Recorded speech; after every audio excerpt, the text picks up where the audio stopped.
West with the first 3 runs in this game, but they haven't scored since then as the East finally pick up 1 run. It's the Double Duty Classic. We're at Guaranteed Rate Field. And a new guest, Adrian Burgos, joining with us here up at the booth on the south side. Adrian, we've got you here for 2 innings because you're going to tell us all we need to know about the Negro Leagues, and we know that you know a lot. Hey, this is such a great thing that the White Sox do, having the Double Duty Classic, honoring Double Duty. Right across the way here is where it all happened for so many years. It was the East-West Classic. I love the retro uniforms, and I love that this thing happens every year. And so it's a great moment to see these young guys out in the field representing. You mentioned that yesterday, how it just used to be across the way at the old ballpark, as we're going to see Philip Hunter for the first time, who swings and misses at a pitch from Matt Boehm. And then you talked about the party that would happen after the game. What else do you know about that? Man, you had Billie Holiday, all the singers, and Cab Calloway. They would come here. This was family reunion time, and so people, African Americans from throughout the United States, they would come in and enjoy. And so the ball players would be here. They come see Satchel, Josh Gibson, Ted Radcliffe, and then afterwards, it's head over to Bronzeville. Speaking of across the street, Matt Boehm goes to De La Salle Institute, which is right across the Dan Ryan. He's on the mound right now, right-handed pitcher out of Evergreen Park. And he's taking on Philip Hunter, who stands in for the first time today. And he puts him away for the first time today. Greets the West's offense with a strikeout swinging, so 1 up, 1 down for Matt Boehm out of EP. They've got Adrian Burgos, sports and urban professor at the University of Illinois, written a couple books. One of them titled Cuban Star, How One Negro League Owner Changed the Face of Baseball. I know you're a huge fan of Minnie Minoso. Why? Minnie captures the history of baseball from segregation to integration. He was the bridge, and not many players can say that I started in the Negro Leagues, I pioneered integration for a team. He was the first black player here in Chicago for either the north side or the south side.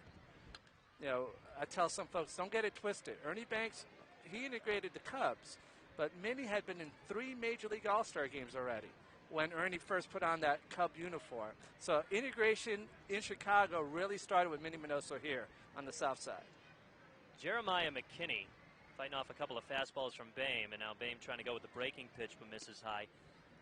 Prior to the game, went down to the clubhouse, just tried to get a little bit of info from these kids.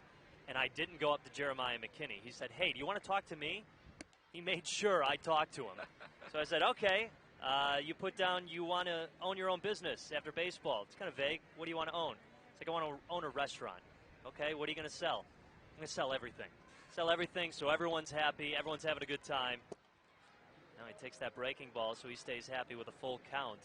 And you know what? It's kind of baseball. You come out to the ballpark, try to be happy. And that's why we're here today, because everyone's included. Yeah. 3-2. Hit well to center.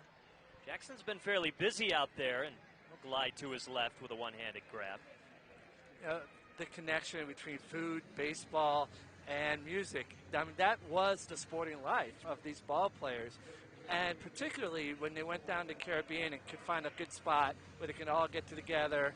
Here in Chicago, ball players loved coming here because you had Bronzeville, you had Hyde Park, you had all the communities you can visit and eat and listen to music and enjoy playing baseball. Here's Justin Chapa trying to keep this top of the 5th inning alive. Chapa, a pitcher, but he's batting here in the 8th spot on a Morton East. Cicero, Illinois. Ooh, and he takes one in the back from Matt Boehm. There's the first base runner that Boehm's allowed. Kind of going up and in a few times in the previous at-bats, but that's the first one that actually finds the base. For a guy that studies so much history as you, if we invent a time machine and you get to go wherever the heck you want, baseball related, where are you going? Man, one of the places I would put on my priority list is right here for the East-West Classic because it meant so much to the players.